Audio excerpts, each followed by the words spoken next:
예수님께서 제자들이나 또 사람들에게 하나님의 말씀을 가르칠 때 사용하신 아주 중요한 방법 중에 하나가 비유로 말씀하시는 겁니다. 패러블, 비유를 통해서 말씀하십니다. 오늘도 이 본문은 예수님께서 하신 비유들 가운데 어쩌면 가장 대표적으로 말할 수 있는 씨 뿌리는 자의 비유, 이렇게 불리는 비유입니다.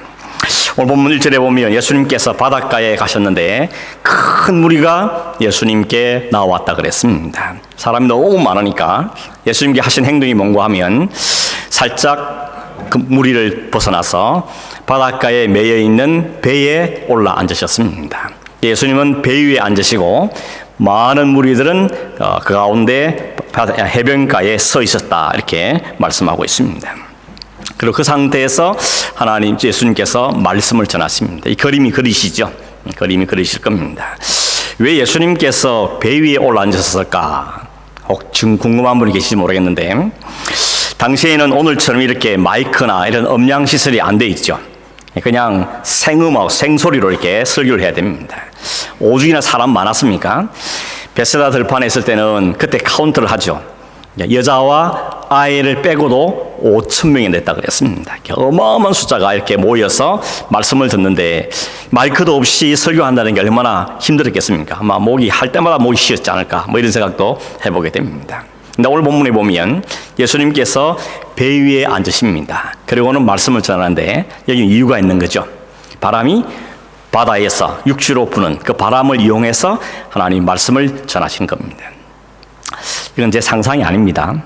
제가 꾸며낸 이야기가 아니고 성지순례를 갔다 온 분들이나 이런 학자들이 쓴 글에 보면 예수님께서 그런 지형을 잘 활용해서 말씀을 전했다 하는 걸 들을 수 있습니다. 단지 바다가뿐만 아니고 계곡이나 산이나 이런 거 할 때도 그런 지형을 잘 이용하셔서 주님께서 말씀을 전했다 하는 것을 들을 수 있습니다. 아무튼 예수님께서 그 많은 사람들에게 말씀을 전하신데 비유로 하셨다 그랬습니다. 3절에 보면 비유를 하나만 이야기하는 게 아니고 여러 가지 비유로 말씀하셨다, 이렇게 말합니다. 이 마태복음 13장에는 예수님께서 사람들에게 했던 7가지 비유가 나옵니다. 씨 뿌리는 이 비유를 비롯해서 알곡과 가라지 비유, 겨자씨 비유, 누룩 비유, 감추인 보화 비유, 진주 비유, 그물 비유, 이렇게 7가지 비유가 13장에 기록되어 있습니다. 그래서 이 13장의 비유들의 공통점 뭔가 하면 7개의 비유가 다 천국을 관한 비유라는 것입니다. 천국은 이와 같은 것이다, 천국은 이와 같은 것이다, 이렇게 이루어진 거다 하는 것을 주님께서 천국 비유로 말씀하셨습니다. 그래서 이 마태복음 13장을 가리켜서 학자들은 천국 비유장이다, 이렇게 부릅니다. 그 비유들 가운데 이 첫 번째 비유가 바로 오늘 우리가 살펴보려고 하는 씨 뿌리는 비유인데, 마가복음 4장에도 같은 이야기가 나옵니다. 거기 보면 이 비유를 하신 다음에 예수님이 이렇게 말씀하십니다. 너희가 이 비유를 알지 못하건대 어떻게 모든 비유를 알겠느냐, 이렇게 말합니다. 이 말씀을 보면 이 씨 뿌리는 자의 비유, 이 비유가 다른 모든 천국 비유의 기초가 된다는 것, 이걸 잘 이해하면 그 다음이 연결된다, 이렇게 말씀하신 것으로 이해할 수 있습니다. 오늘 우리가 두 부분을 읽었죠. 1절에서 9절 그리고 18절에서 23절 읽었는데, 앞에 있는 1절에서 9절까지 말씀은 예수님께서 사람들에게 말씀하신 비유의 내용입니다. 그리고 18절에서 23절은 그 비유가 무슨 뜻인지를 예수님께서 설명하신 내용입니다. 근데 흥미로운 것은 뭔가 하면 예수님께서 말씀하신 이 비유가 언제 그리고 왜, 이 비유의 핵심 포커스는 무엇이고 오늘 우리에게는 무슨 의미가 있는가 하는 점을 이 아침에 생각해 보려는 것입니다. 여러분, 첫 번째로 생각할 것은 이 비유를 왜, 언제 하셨는가 하는 점인데, 예수님께서 이 비유를 하게 된 이유를 알 수 있게 하는 것이 바로 앞에 있는 12장 46절에서 50절에 있는 말씀입니다. 오늘 우리가 있는 성경은 12장, 13장, 14장 이렇게 단락다 끊어져 있지만 본래 성경은 그런 장 구분이 없죠. 그냥 쭉 연결된 겁니다. 그래서 12장 마지막에 나오는 부분과 13장이 동떨어진 이야기가 아니고 같은 날 같은 배경에서 한 말씀입니다. 46절에 보면 12장 예수님께서 그날도 무리들에게 하나님의 말씀을 전하고 있는데 예수님의 어머니와 동생들이 바깥에 왔다 그랬습니다. 제자리 보고는 예수님의 어머니 동생 알았기 때문에 한 사람이 이야기하죠. 선생님, 당신의 어머니와 동생들이 바깥에서 말하고 싶어서 기다리고 있습니다. 이렇게 이야기합니다. 그랬더니 예수님이 전혀 생각지도 않은 말씀하시죠. 이렇게 말합니다. 누가 내 어머니고 누가 내 동생들이냐. 사람들은 깜짝 놀랐죠. 뜬금없이 아니 저분들이 어머니고 동생 아니냐, 왜 저런 이야기 하나 라고 어리둥절할 때 예수님께 이어서 하신 말씀이 뭔가 하면 이렇게 말했죠. 나의 어머니와 나의 동생들을 보라. 누구든지 하늘에 계신 내 아버지 뜻대로 하는 자가 내 형제요 자매요 어머니니라 라고 말합니다. 근데 그 앞에 보면 이렇게 말합니다. 손가락으로 제자들을 가리키면서 보라, 이들이 내 어머니고 내 형제고 내 자매다 라고 말씀하십니다. 이렇게 말씀하신 바로 그날 같은 날에 오늘 1절에 셈데이죠. 세임데이 같은 날 예수님께서 이 비유를 7가지나 말씀하신 겁니다. 그러니까 연결하면 농구하면 예수님께 지금 던졌죠. 질문을. 이슈를 던지기를 누가 내 어머니고 누가 내 동생이며 누가 내 가족이냐. 예수님의 가족이 어떤 사람이냐라고 질문을 던진 다음에 이런 사람이 천국 백성이고 이런 사람이 예수님의 가족이고 예수님의 형제요 자매다 하는 것을 비유를 통해서 설명하신 겁니다. 흥미로운 것은 비유를 들은 사람들이 누군가 하면 1절에 큰 무리라 그랬죠. 셀 수 없는 큰 무리들이 예수님의 비유를 들었습니다. 그런데 예수님의 비유의 설명을 들은 사람은 누군가 하면 제자들이죠. 10절에 보면 이렇게 말하면 예수님께 제자들이 선생님 왜 저 사람들한테 비유로 말씀하십니까? 그랬더니 예수님께 하신 말씀이 오늘 읽지 않았지만 11절에서 17절에 중간에 끼어 있는 내용입니다. 그 말씀을 요약하면 뭔가 하면 너희는 알지만 그들은 모른다는 겁니다. 너희와 그들을 다 구분을 시킵니다. 11절에 이렇게 말하죠. 대답하시되 천국의 비밀을 아는 것이 너희에게는 허락되었으나 그들에게는 아니 되었다. 13절에 그러므로 내가 그들에게 비유로 말하는 것은 그들이 보아도 보지 못하고 들어도 듣지 못하며 깨닫지 못하기 때문이다.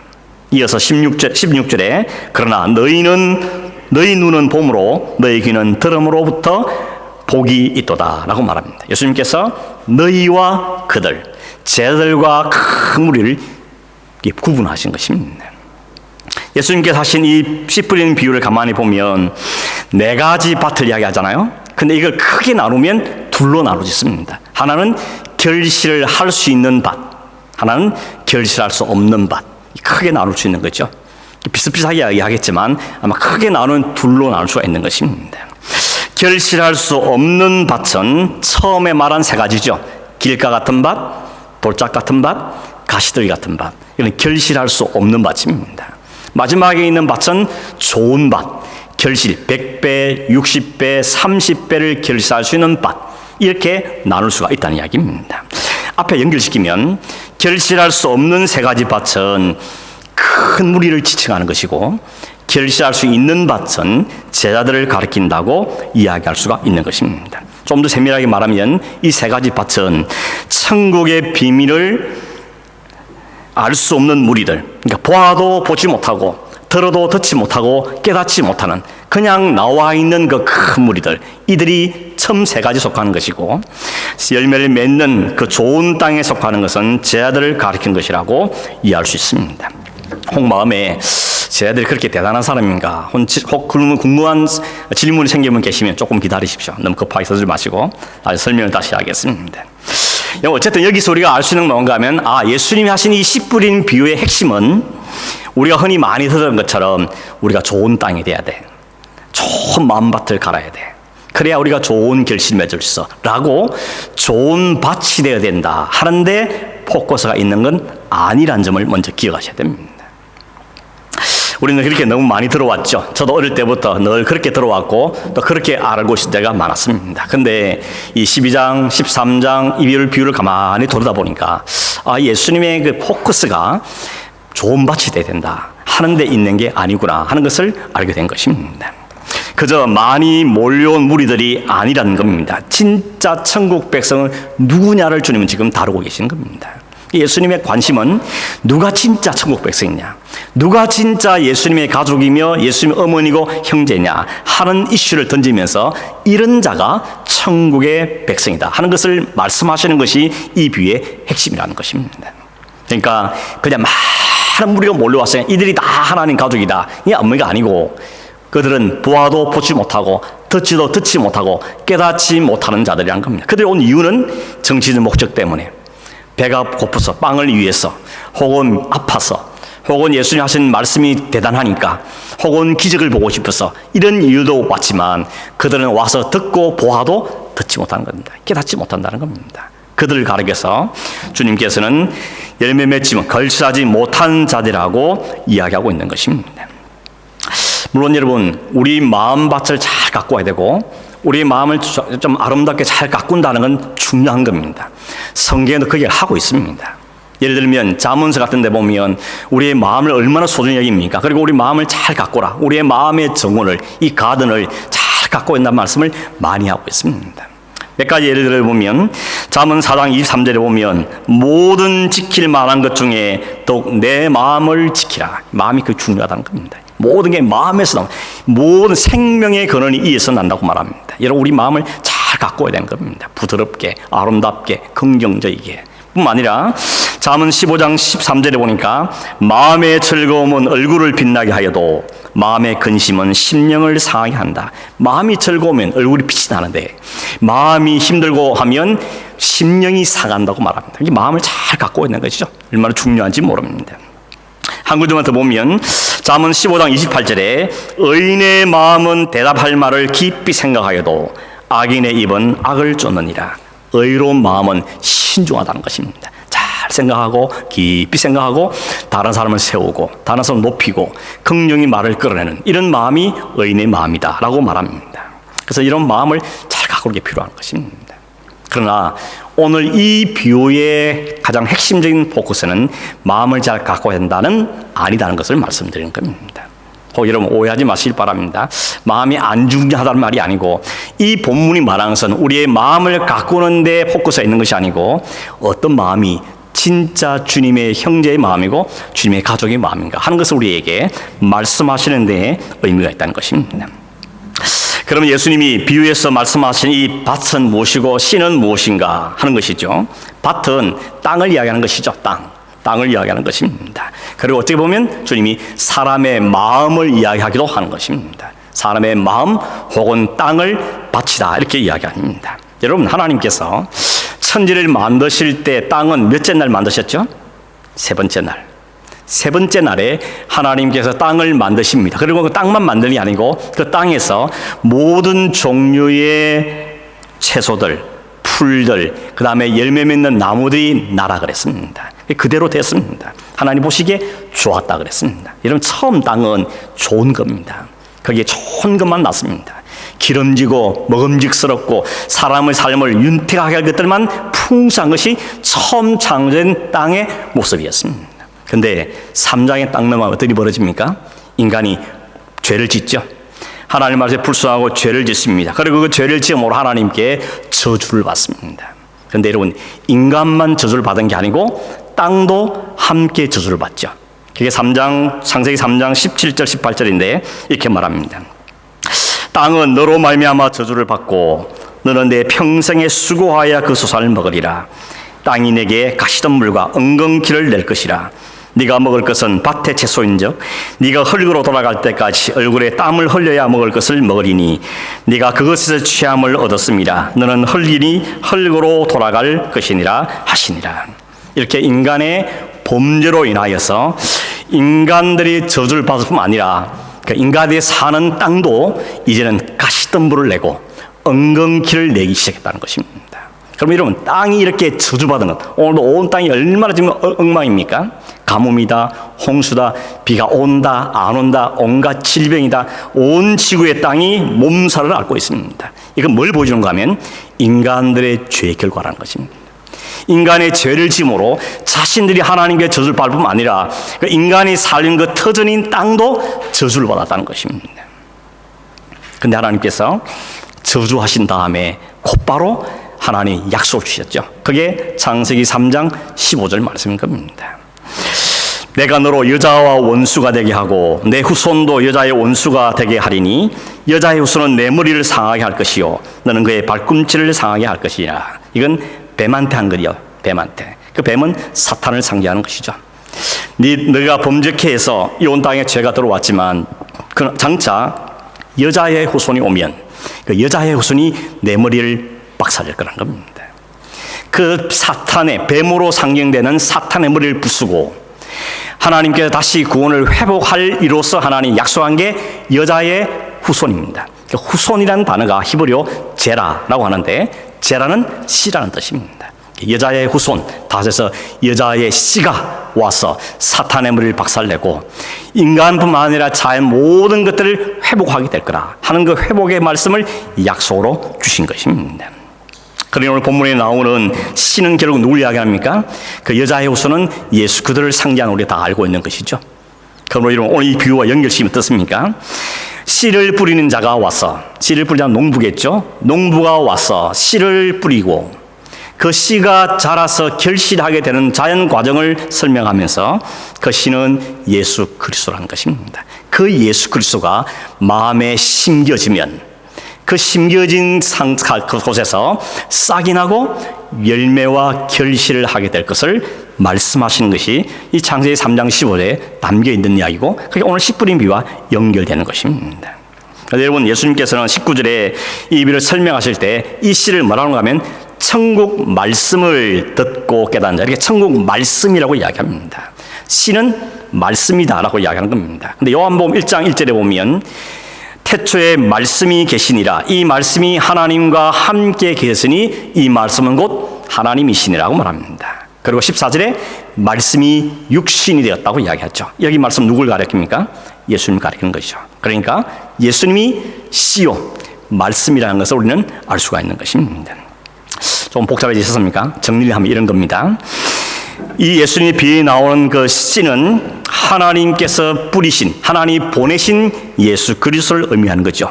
땅이 인간의 지은 죄로 인하여서 저주를 받았는데 그 저주받은 땅에 하나님이 뿌리신 생명의 신 그리스도가 오시고 그 생명의 신 예수 그리스도를 받아들인 그 땅에는 싹이 나고 열매가 맺히고 결실하게 된다는 것을 이야기해 주는 겁니다. 그게 좋은 땅입니다. 여기 좋은 땅인 것이 성격이 좋은 사람, 부드러워진 사람, 온유해진 사람, 그걸 말하는 게 아니고 하나님이 뿌리신 그 생명의 씨를 품고 그걸 받아들여서 그 안에서 생명이 자라기 시작하게 된 그 땅, 그 땅을 가리켜서 우리는 좋은 땅이다. 그걸 옥토라고 주님은 지금 말씀하는 것입니다. 이런 의미에서 보면 예수님께서 말씀하신 이 씨 뿌린 비유의 포커스는 좋은 밭이 되는 데 있는 게 아니고 이 씨가 얼마나 생명이 있는 것이죠. 하나님께서 보내는 씨가 저주에서 사망으로 바꿔내고 열매 맺지 못하는 곳에서 열매를 맺게 하시는 역사를 일으키는 것이 바로 이 생명씨라는 것입니다. 이걸 주님은 말씀하시죠. 그리고 거기 바로 나라는 겁니다. 내가 그 일을 위해서 이 땅에 왔다고 말씀합니다. 어떻게 이룬다 그럽니까? 요한복음 12장 24절에 내가 진실로 진실로 너에게 이르노니 하늘의 밀이 땅에 떨어져 죽지 않으면 하늘 그대로 있고 죽으면 많은 열매를 맺느니라. 이게 주님이 맺으시는 생명의 역사인 것이죠. 오셔서 땅에 묻힙니다. 여러분, 씨가 땅에 묻혀서 우리가 보기엔 썩잖아요. 근데 썩은 줄 알았는데 거기서 싹이 나고 생명이 솟아나는 것입니다. 주님께서 그 일을 하시겠다고 이야기하고 계시는 것이죠. 그럼 여러분, 이 땅에 하늘의 미랄로 오셔서 이 저주의 땅을 위해서 죽으신 그 예수 그리스도의 십자가와 부활이 곧 생명이라는 것을 이야기합니다. 그 예수의 생명을 받아들인 자, 그 생명을 소유한 자를 가리켜서 우리는 좋은 땅이라고 이야기하는 것입니다. 반대로 그 생명의 씨를 거부한, 그 생명을 거절한 그런 자들을 가리켜서 그 땅은 길가 같은 땅이요 혹은 가시떨기 같은 밭이요 돌짝밭이라고 주님은 비유를 들어서 설명하고 있는 것입니다. 그 세 가지 바 조금만 더 생각해 보겠습니다. 첫째가 길가죠. 길가. 이 길가라는 것은 오늘 우리가 말하는 이 아스팔트 깔린 도로 포장된 길가를 말하는 것이 아니고 본래는 넓은 이 밭이었는데 사람들이 왔다 갔다 하면서 이게 굳어져서 길처럼 변화된 땅을 가리킨다고 학자들은 이야기합니다. 거기 씨를 떨어지면 그 씨가 떨어지면 그 씨가 그 땅 속에 들어가지 못하는 거죠. 뚫고 들어가지를 못한다는 것입니다.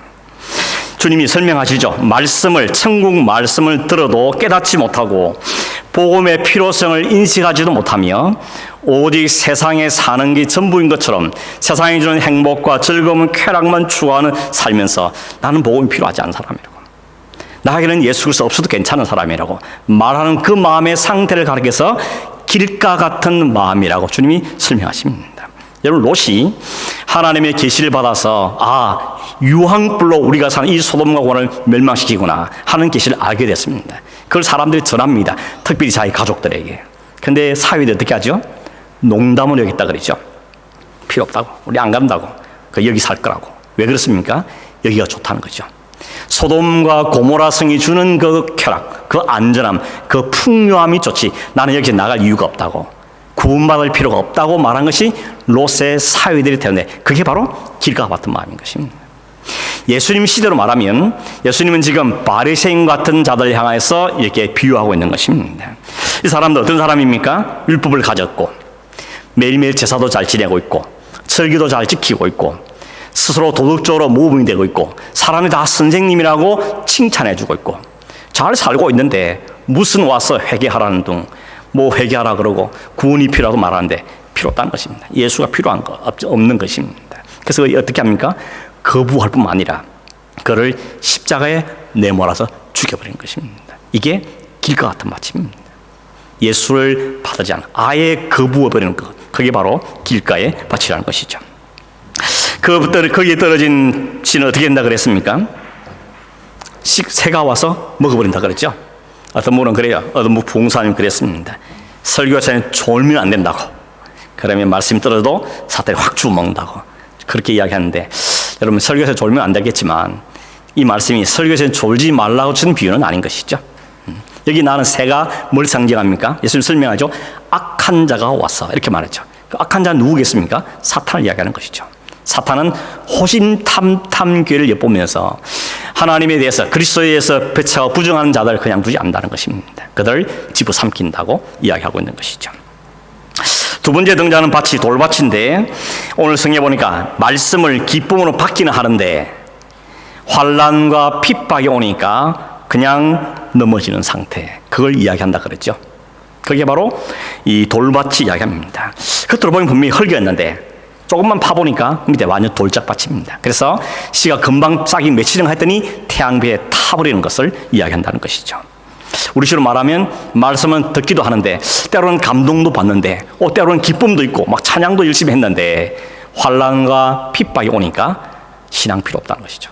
신앙만큼 못 살겠다라고 등을 져버리는 그런 상태를 돌밭이라고 이야기하는 것입니다. 조금만 시험 걸으면 불평과 원망을 쏟아놓는 것이죠. 하나님 계시냐 안 계시냐 뭐 이런 이야기하고 누구 탓이다 이렇게 하고 그러면서 등을 돌린다는 것입니다. 세 번째는 가시떨기죠. 가시떨기에 대해서는 설명하죠. 세상의 염려와 재물의 유혹 때문에 결실하지 못하는 거다라고 이야기합니다. 앞에 돌밭이라는 것이 어쩌면 자기 내면의 문제라면 이 가시떨기는 바깥에 오는 유혹과 핍박들을 이야기한다고 볼 수 있겠습니다. 그때 거부하는 것입니다. 이유는 뭡니까? 자기가 예수를 믿는 목적과 성경이 예수님이 요구하는 것 다르다는 것이죠. 예수님께서 시작한 것처럼 재물과 하나님을 겸하여 섬길 수 없다라고 말씀하셨죠. 그 대표적인 예가 마가복음 10장에 나오는 한 부자 청년이지 않습니까? 그 부자 청년이 예수님 찾아왔습니다. 선생님, 어떻게 하면 내가 영생을 얻겠습니까? 라고 아주 진지하게 묻습니다. 이 청년은 대단한 사람이죠. 영생에서 관심도 있고 그걸 예수님께 와서 물을 수 있는 용기도 있고 그 갈망도 있었다는 것을 알 수 있고 뭐든지 말하면 실천하겠다는 그런 각오도 되어 있는 사람이었습니다. 그런데 그러나 그에게 많은 재물에 대한 염려 때문에 예수를 따르기로 포기했다 그랬죠. 근심만 가득한 채 돌아갔다 그랬습니다. 그게 바로 가시떨기 밭의 대표적인 케이스다 이렇게 말할 수 있겠습니다. 여러분, 이 세 가지의 공통점이 뭐라 그랬습니까? 다 결실하지 못한다는 겁니다. 결실하지 못한다는 것이죠. 이유는 그 씨를 받아들이지 못하기 때문인 것이죠. 씨가 들어가서 그 속에 썩고 거기에 있어야 생명이 생기고 자랄 터인데 그 씨를 처음부터 거부하거나 아니면 중간에 거부하거나 이런저런 이유로 등을 돌린 그 이유 때문에 그 생명은 그 안에는 결실이 안 된다는 것입니다. 그게 바로 앞선 땅들의 상태인 것이죠. 그런데 한 가지 마지막 밭이 있죠. 그게 좋은 땅입니다. 좋은 땅에는 100배, 60배, 30배의 결실이 생겼다고 그랬습니다. 왜냐하면 그 땅은 앞에 세 부류의 땅과 달리 말씀을 듣고 깨달았기 때문입니다. 다르게 말하면 그 말씀이신 예수 그리스도를 억셉트한 거죠. 받아들인 것입니다. 그리고 듣기만 한 것이 아니라 그 말씀을 이해하고 깨닫고 말씀에 순종했다는 것이죠. 그러므로 여러분 좋은 땅이라는 것은 도덕적으로 착하다 아니면 바르다 착하다 그런 의미가 아니고 생명의 신 하나님의 은혜로 주어진 그 생명을 받아들일 수 있는 것, 그게 바로 좋은 땅이란 의미라는 것입니다. 그런 점 여러분 어떤 땅입니까? 나는 어떤 밭인가 한번 물어보십시오. 나는 어떤 밭인가? 어떤 분은 걱정이 되는 분 계실지 모릅니다. 아무리 봐도 나는 적어도 네 번째는 아닌 것 같은데 이런 생각이 들지도 모르겠습니다. 진짜 하나님 나라의 백성, 진짜 예수님 가족은 정치적 목적이나 빵이나 기적이나 이런 것들 때문에 왔다가 자신의 욕구가 안 채워지니까 등을 돌렸던 그 큰 무리가 아니라는 것입니다. 진짜 복된 성도는 그 마음에 거룩한 씨가 심겨진 사람, 그래서 거기에 생명이 나타난 그가 바로 예수님의 진짜 가족이라는 것이죠. 여러분 놀라운 게 뭔가 하면 퍼센트로 따지면 결실하지 못한 땅이 4분의 3입니다. 그렇죠? 그리고 결실한 땅은 4분의 1입니다. 뭐 이게 숫자로 따질 수 있을지 모르겠지만 아무튼 퍼센트로 따지면 75%가 결실하지 못한 사람들이고 그 중에 겨우 25%만 결실했다는 것입니다. 예수님을 따르던 예수님의 모인 무리가 큰 무리가 있지만 셀 수 없는 무리 따라왔지만 그 가운데 진짜 예수를 따르는 숫자는 많지 않다는 것입니다. 이게 오늘의 우리의 교회의 큰 이슈인 것입니다. 이것이 어쩌면 우리 한국 교회의 이슈가 되기도 하고 우리의 문제가 되는 아주 두려운 사실이라는 것입니다. 여러분 저도 성도의 기도를 많이 하지만 그 중에 하나가 뭔가 하면 오늘 이렇게 모인 성도들 가운데 진짜 다 예수를 온전히 받아들이고 하나님의 사람으로 살게 되길, 그 믿음이 성숙되길 위해서 간절히 기도하는 것이죠. 물론 건강도 하시고 또 경제도 잘 되시고 사업도 잘 되고 그것도 필요하겠지만 그보다 가장 중요한 것은 예수가 심겨지지 않겠습니까? 예수를 받아들이는 심령이 되어야 될 텐데 이것이 가장 큰 기도의 제목이 되는 것입니다. 여러분 솔직히 말해서 이 네 가지 밭의 상태 중에 여러분 어느 것입니까? 따지고 보면 앞에 세 가지가 내 마음에 다 있는 겁니다. 내 안에 다 있습니다. 길가 같은 마음, 그 돌짝 같은 마음, 가시떨기 같은 마음이 내 안에 있다는 것입니다. 부인할 수가 없습니다. 예수를 믿고 성도가 되었다고 분명히 내가 확신했는데도 불구하고 오늘 들어보니까 혹은 또 성경을 보니까 내 안에 이게 그 여전히 있구나. 그럼 난 도대체 어떻게 해야 되냐? 난 도대체 어떻게 해야 되는가? 이런 고민을 할 수 있는 것입니다. 여러분 이 땅에 이렇게 따지면 좋은 밭은 아무도 없는 거 아닙니까? 그렇습니다. 이 땅에 좋은 땅은 없습니다. 좋은 밭은 없습니다. 그런데 어떻게 우리는 천국 백성이 될 수 있고 천국 백성이라고 말할 수 있냐는 것이죠. 여러분 농사를 지으신 분들이 계시면 아시겠지만 밭이 좋은 밭이 되는 것은 밭 그 자체에 달린 게 아니죠. 무슨 말인가 하면 농부가 와서 밭에 씨를 뿌리고 왔습니다. 근데 보니까 여기 막 길같이 돼 있고 여기는 뭐 돌밭이 돼 있고 저기는 막 가시덤불이 막 웅켜 있고 그러면 농부가 이 씨 뿌리고 왔더니 땅이 왜 이 모양이야? 내가 좀 다시 올 테니까 좋은 밭이 돼 있어. 그러면 내가 씨를 뿌릴 거야. 라고 말한 농부는 없습니다. 제가 아는 농부는 그런 농부는 없습니다. 그 밭이 좋은 땅이 되는 것은 그 밭에 있는 게 아니라는 겁니다. 그럼 누가 합니까? 농부가 하는 거죠. 농부 와서 이 왜 이렇게 길가로 만들었어? 왜 이렇게 돌조박이 돼 있어? 하고는 쟁기를 들고 와서 파 엎는 겁니다. 돌을 가려내고 가시를 채쳐내고 그래서 부드러운 흙으로 만드는 게 농부가 하는 일인 것입니다. 그러면 이런 내 스스로 내가 좋은 밭이 되어야 되겠다라고 아무리 결심해도 밭은 그런 생명이 없습니다. 그건 농부가 하는 일입니다. 오늘 신약식으로 말하면 성령께서 우리 마음에 이 일을 행하신다고 성경 우리에게 말씀하고 있는 것입니다. 하나님의 은혜의 손길이 성령으로 또 말씀으로 우리 안에 역사하시고 터치해 주시고 우리 안에 더럽고 추하고 가시덤 같은 모든 것들을 제거해 주시며 우리 안에 심령을 갈아엎어 주실 때 우리가 부드러운 밭으로 좋은 밭의 모습을 갖추고 간다는 것입니다. 밭은 스스로 열매를 맺지 못하는 겁니다. 그래서 성경에 보면 구약성이 그러죠. 내가 새 영을 너에게 주겠다. 내가 너 안에 새 마음을 집어넣겠다 그럽니다. 다윗도 그렇기도 하죠. 주님, 내가 이런 죄를 짓고 어떻게 하나님의 뜻을 쓸 수 있겠습니까? 내 안에 새 영을 창조해 주십시오 그러죠. 조금 바꿔 정도가 아니고 내 안에 더러운 거 다 걷어내 주시고 내 안에 새 영을 좀 부어 주십시오. 그렇게 말한 게 적어도 우리가 존경하는 다윗의 모습이라는 것입니다. 그런데 하나님은 우리에게 약속하셨습니다. 보라, 성령이 임하시면, 성령에게 임하면 너희의 심령을 새로운 심령으로 바꾸겠다는 것입니다. 여러분, 앞으로 돌아가서 예수님께서 누가 내 모친이면 누가 내 형제냐 라고 말하면서 보라, 이들이 내 모친이요 내 형제다라고 누굴 지적했다 그랬죠? 제자들. 근데 그 제자들이 완전히 했습니까? 택도 없는 소리입니다. 갈 길이 먼 사람들입니다. 그럼에도 불구하고 예수님은 그 제자들 향해서 이들이 내 모친이고 이들이 내 형제라고 말씀하셨습니다. 무슨 의미 담고 있습니까? 이들 안에 예수의 말씀이 들어갔다는 의미도 있겠고 또는 그들의 심령을 내가 말씀과 훈련을 교육을 통해서 갈아엎겠다 하는 하나님의 열심과 하나님의 작정도 그 속에 담겨 있는 것입니다. 이게 우리의 소망입니다. 우리의 소망이 있다면 그게 소망입니다. 내가 노력을 해서 성경을 많이 읽어서 기도 열심히 해서 좋은 밭이 되겠다. 이건 우리의 가능성이 없는 이야기인데 하나님이 그리스도를 우리에게 주셔서 우리 위해서 죽어주시고 우리를 죽으신 그 씨앗이 미랄이 썩어진 다음에 우리 안에서 역사를 일으키다는 것이 하나님의 약속이셨고 예수님이 그 일을 이루셨으며 성령이 우리 안에 역사를 통한 그 일을 우리 안에 믿어지게 받아지게 억셉트 하도록 하시겠다고 우리에게 약속하고 계시는 것입니다. 이 부분을 여러분 이스라엘의 농사법을 이해하면 좀 더 이해가 됩니다. 옛날엔 잘 몰랐는데 어느 우리 학자가 가르친 걸 보면서 확인해 보니까 이야기가 있습니다. 이스라엘 농사법은 한국의 농사와 좀 차이가 있다는 겁니다. 한국의 농사는 어떻습니까? 저도 시골에 자라서 봤는데 씨 뿌리기 전에 뭐부터 합니까? 소 끌고 가서 쟁기를 뒤에 맨 다음에 밭을 다 갈아엎죠. 갈아엎습니다. 돌도 걸어내고 가시도 건져내고 그 다음에 부드러운 흙을 만든 다음에 이랑을 또랑을 다 만듭니다. 줄을 쫙쫙 짓습니다. 그리고 거기다가 씨를 뿌리는 것입니다. 근데 이스라엘은 반대라는 겁니다. 혹 이스라엘 갔다 오신 분 확인해 보셨습니까? 그렇답니다. 먼저 씨를 뿌린 다음에 그걸 갈아엎는다는 것입니다.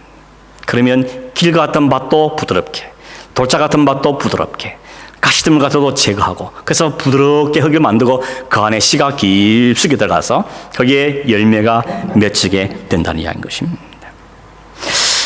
이 일을 누가 하시냐면 성령께서 우리 안에서 행하신다고 말씀하고 있는 것입니다. 그럼 여러분 어떤 사람이 성도냐? 하나님이 보내신 생명의 씨가 그 속에 들어가서 그 생명의 씨가 우리 안에 죽어지고 우리를 살려내서 우리 안에 그 열매를 맺게 하는 것, 그 일에 우리 안에 이루어지는 사람을 가리면 성도다. 그게 좋은 밭이다고 주님 우리에게 말씀하고 있는 것입니다. 그러면 우리는 아무것도 할 게 없구나. 그냥 가만히 있으면 되는구나. 혹 그렇게 생각하십니까? 그렇지 않습니다. 이게 받아들여야 되는 것이죠. 그리고 이게 깨달아져야 되는 것이고 깨달은 말씀 우리가 사모한 마음이 우리에게 있어야 되는 것입니다. 물론 이것도 결국 우리가 by grace죠. 한 은혜로 되어집니다. 그래서 믿음은 수동태라 그러잖아요. 능동태하는 수동태라. 내가 아무리 생각해도 내가 믿은 게 아니고 믿어진 겁니다. 나중에 깨닫게 되지만 이게 다 은혜인 거구나 알게 됩니다. 그걸 받아들이는 겁니다. 나는 이 길가밭이고 나는 돌짝밭이고 나는 가시더기 밭인데 하나님 웬 은혜 웬 사랑인지 내게 그리스도의 씨를 심어서 내 안에 생명이 싹이나 만들고 적어도 내가 그리스도의 생명이 만들어주구나. 이걸 깨달아가는 것, 이걸 알아진 사람이 성도라는 것입니다. 물론 말씀드렸지만 처음부터 완전한 건 아닙니다. 제 아들은 이 말 듣고 나서도 엄한 짓 많이 하죠. 틈만 나면 엄한 짓 합니다. 베드로는 예수를 부인하고 십자가 가는 길에 멀찍이 따라가고 이런 짓을 했던 것입니다. 그 모습만 보면 이게 도대체 무슨 성도냐, 이게 무슨 제자냐 말할 수 있는데 그러나 주님은 미리 보십니다. 그 안에 예수의 생명이 있는 겁니다. 그리고 그를 받고 바꾸어내시는 거죠. 그리고 성령의 안에 역사에서 결국은 그를 사도 베드로를 만들어내신 겁니다. 예수님 제자를 만들어내시는 것이죠. 그게 주님이 우리 안에 지금도 행하시고 계는 역사인 것입니다. 한 가지 조건은 있습니다. 내 안에 예수의 씨가 심겨졌구나 하는 건 믿어져야 되는 겁니다. 받아들여야 됩니다. 내 삶, 내 행동, 내 감정 말고 적어도 내가 하나님이 내 안에 생명의 씨를 심어줬구나 하는 것이 성경 읽다가 설교를 듣다가 하다가 이게 깨달아져야 되는 겁니다. 아, 그건 맞구나. 내 안에 주님이 왜 넣었는지 모르지만 내가 뭘 잘한 건 없는데 내 안에 그 생명을 넣어줬구나. 이건 여러분이 아셔야 됩니다. 그게 출발입니다. 그렇게 출발된 성도가 계속해서 우리의 마음에 있는 길가를 걷어내고 돌밭을 걷어내고 가시를 걷어내는 작업을 해가는 게 우리의 신앙의 성숙인 것이죠. 그 일이 일어나서 우리 이미 옥토로 우리 부름 받았지만 하나님께 완전한 옥토로 우리를 다듬어하는 것이 하나님께서 하시는 역사인 것입니다. 말씀 맺습니다. 여러분, 천국 백성은 어떤 사람인가를 오늘 주님은 우리에게 말씀해 주십니다.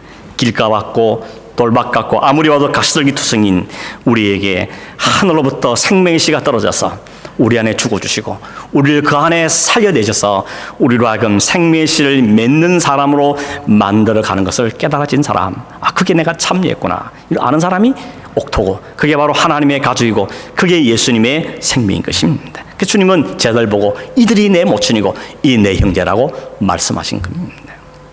완전해서가 아니죠. 여전히 여러분 우리 안에 염려가 또 찾아옵니다. 여전히 유혹을 또 받습니다. 여전히 두려움 가운데 쌓입니다. 돌 같은 마음이 또 우리에게 찾아옵니다. 그때마다 뭘 고백해야 됩니까? 나는 아직도 갈 길이 먼 존재구나. 하나님이 옥토로 부름을 받았지만 아직도 주님의 다듬을 분이 너무 많구나. 주님, 내 속을 갈아엎어 주십시오. 날마다 날 갈아엎어 주십시오. 내 안에 더러운 걸 제거해 주시고 이 못나은 걸 제거해 주시고 이 불평을 제거해 주시고 하나님 내가 늘 감사하고 기뻐하며 믿으며 살 수 있도록 내 마음을 좀 잘 다듬어 주십시오. 이걸 여러분이 사모해야 되고 그렇게 하는 수단을 주신 것이 하나님의 말씀이며 기도며 성령이기에 그 하나님께 가지 간구하고 사모 마음으로 말씀을 읽고 사모 마음으로 기도하고 성의 자신을 의탁하는 것이 우리가 해야 될 일인 것입니다. 내가 그렇게 하면 구원받는 건 아니지만 그것이 그 성도에게 요청되는 하나님의 요구라는 것입니다. 그런 의미에서 여러분 열심을 내셔야 되는 겁니다. 그래서 열심히 예배 빠지지 말아야 되고 열심히 성경 읽어야 되고 열심히 기도에 참여하고 때로는 금식도 하면서 몸부림치며 하나님 내 안에 역사를 일으켜 주십시오. 하나님 은혜가 아니면 어떻게 내가 살겠습니까? 이 고백이 우리에게 있어야 하는 것입니다. 아무것도 안 하고 있으면서 하나님 은혜로 다 되겠지. 천만의 말씀입니다. 그렇게 말씀하신 적이 없습니다. 하나님 우리에게 성령 역사할 때 그 성령에 반응하시고 말씀 듣고 깨달음이 오면 좀 순종하시고 아 그렇게 해야 되겠구나. 결심도 좀 해보고 내일 무너질지라도 그런 마음이 우리에게 필요한 것입니다. 이렇게 말하니까 저는 잘하는 것 같습니까? 태검소리죠. 잘 못하니까 같이 좀 잘 해보자고 이렇게 소리쳐 외치는 것뿐일 것입니다. 우리가 다 같이 가는 사람들이죠.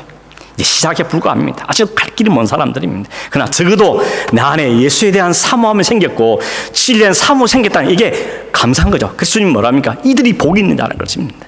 이 사람이 복 있는 사람들이라고 이렇게 말하는 것입니다. 세상적으로 잘 못 가도 뭐 떵떵 살지 못하도 우리 이 생명이 주었다는 사실 때문에 내가 참 복 있는 사람이구나. 이걸 알고 하나님 이 복 주셔서 너무 감사합니다. 잘 누리며 살게 하시고 좀 더 하나님 하신 그 풍성한 삶으로 나가게 해주시오. 이렇게 기도하며 믿음의 삶을 살아가는 우리 온 성도들이 또 저런 되기를 주님으로 축원합니다. 기도하겠습니다. 하나님 아버지, 아무리 봐도 저주받은 땅이고 길가 같고 돌짝밭 같고 가시들 같은 우리의 심령이지만 이 속에 왜 은혜와 왜 사랑이 우리를 찾아와 주시고 우리 안에 생명의 역사를 일으켜서 우리 안에 그 예수의 생명에 참여케 하시며 그 하나님께 감사한 마음을 가지고 그 하나님을 찬송하며 살 수 있는 이 놀라운 은혜를 주신 하나님께 감사함을 드립니다. 거기 안에 주님 아직도 이 부분에서 해결하지 못한 부분들이 있다면 하나님 은혜 베풀어 주시고 긍휼을 베푸시고 찾아주시며 역사하여 주셔서 하나님 이 믿음의 잔일에 잘 참여할 수 있도록 도와주시기를 원하오며 이리 시작한 우리에게 성령으로 역사하여 주셔서 하나님 주의 뜻을 이루시고 온전하고 완전한 주님의 밭으로 주님의 천국 백성으로 우리를 만드시고 다듬어 세워 주시옵소서. 거룩하신 예수님의 이름으로 기도하옵나이다. 아멘.